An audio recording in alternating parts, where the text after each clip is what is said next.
Hodang ti kubur ti heula jalma jadi rupa-rupa teu sarua jeung asalna sakumaha ge amalna. Hiji awak ngaguruntul gulang-guling awak kungkul nu kitu goreng ka batur jeung tatangga embung akur.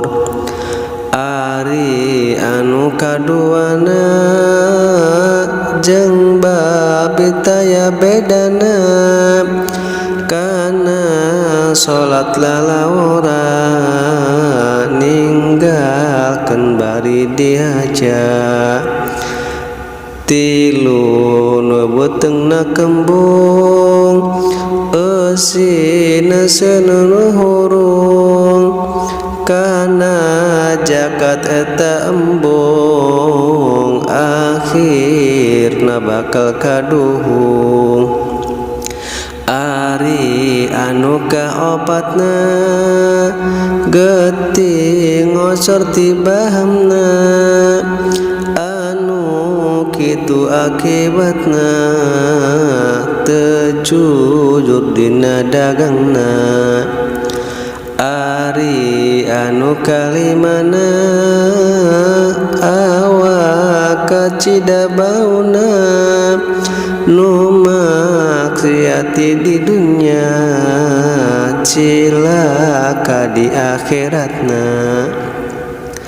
Ari anu kageunepna jalma gorowong beheungna saksi palsu di dunia cilaka di akhiratna. Tujuh jalma teletahan nyerina teu katulungan kana bener teu nyaksian teu sieun ka pangeran. Dalapan ujung jungkiran parji nabi jilna nahan kana jina dilakonan teu sieun ka pangeran. Salapanu banget hideung ari beuteng kembung pisan eusina seuneu nurung harta yatim digugulung. Sapulut corob jeung lerva nu nyenyeng cerikan kolot goreng ka indung bapana jaga nu bakal cilaka. Sabelas jalma siungan ari beuteng kembung pisan nu kitu sok mabuk-mabukan jeung arak jadi langganan.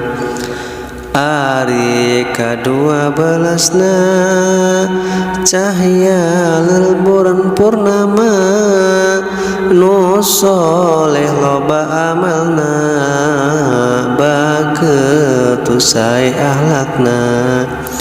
Judulna ieu nadoman bade ngagiang pikiran sing inget kana dawuhan Nabi Muhammad junjungan.